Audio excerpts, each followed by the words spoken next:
No, I am not watching the World Cup. I don't know what's going on.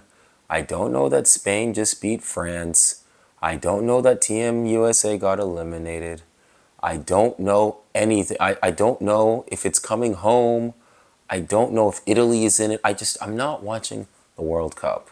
Who knew that that is the most controversial statement I could say? Besides, I just didn't, I didn't know that was controversial, but I'm not watching the World Cup. I have no interest in watching the World Cup. I might watch the final, but that upsets people. That legit upsets people. People who I haven't spoken to in 10 years, 20 years out here messaging, you see the World Cup game? You see the. No, I'm not watching the World Cup. If it pops up on my PSPN, okay, I'll watch it. If it pops up on my YouTube shorts, okay, I'll see Mbappe score a goal.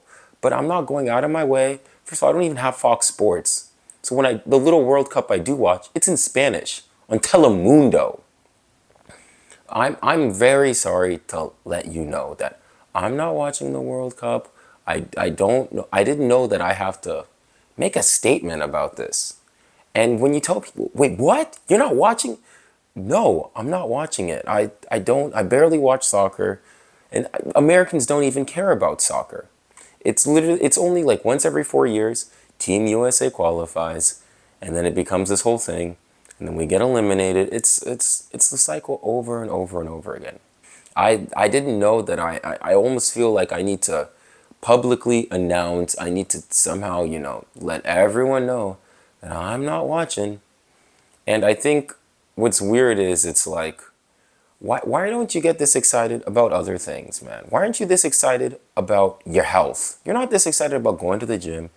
You're not this excited about, you know, the state of the economy or homeless or planting some trees. Shout out Mr. Beast. But the World Cup, if you were behind some cause, if you were like, oh, it's mental health awareness, like, why can't you be that excited? I would love it if people randomly texted me about disability awareness, about environmental issues, about, minority inclusion. Why can't you randomly text me, oh, but we have to talk about the World Cup? Now, obviously, if you like the World Cup, oh my gosh, like the World Cup. Shout out to Messi. Shout out to Ronaldo. Shout out to Mbappe. Shout out to Michael Olise. Shout out to Harry Kane. Shout out to all the players. So if you like the World Cup, you like the World Cup. And if you want to talk about it, talk about the World Cup. But not everybody likes the World Cup. And if you want to, oh my gosh, I'm going to do, you know what? Okay, fine. Comment down below what team you're supporting.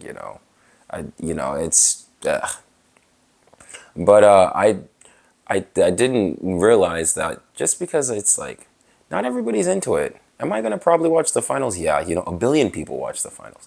I'll sit down, I'll watch it in Spanish. I don't know what's going. No hablo español, pero no sé lo que hago en la juego. But no, seriously, I'm just going to get, I'm going to get very confused. I'm going to get very confused in what's going on, but I don't know why people make, like, why can't there just be friction? Like, we're individuals.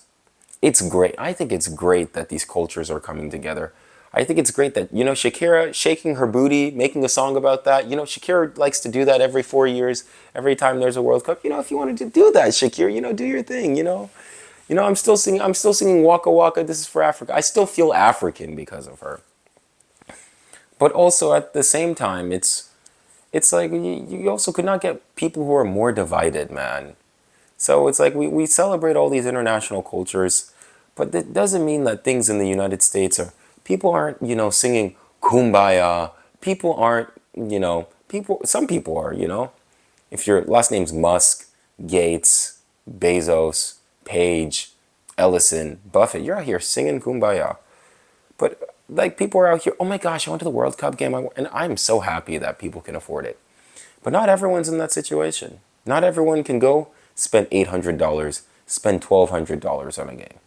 Some people have to apply for 200 jobs and get rejected and, question whether or not they should go on food stamps. That's what some people have to do. And yeah, I don't think I'm this radical. I don't think it's I don't think it's bad. I don't think it's bad if I'm not that interested. I used to play FIFA back in the day. I used to score some long shots. I used to score some bangers. But that was back in the day. Now we in 2026. I don't need to, I don't need to relive the past. If somebody doesn't want to watch the World, they don't have to watch the World Cup if somebody does not want to watch the World Cup. Oh, but you're missing out. Missing out on what, man? I could just watch the highlights because the moment after the World Cup ends, ESPN is going to be blasting you with preseason this and preseason about NFL, man. This is what we care about in the United States. We're not here talking about football. We're not footballers. Football's going to have a resurgence. That's not going to happen. I'm so sorry to let you know that just because the World Cup was in the United States, it doesn't mean we're going to get any better. In 2030, 2034, 2038, I'm going to have the same conversation over and over and over again. So if you ask me what's going on, I'm going to tell you, ask ChatGPT, because it probably knows way more about the World Cup than I do. Thanks for watching this video. If you like, please like and subscribe. My social media link down below and at the end of this video. Thank you so much, and I'll see you soon.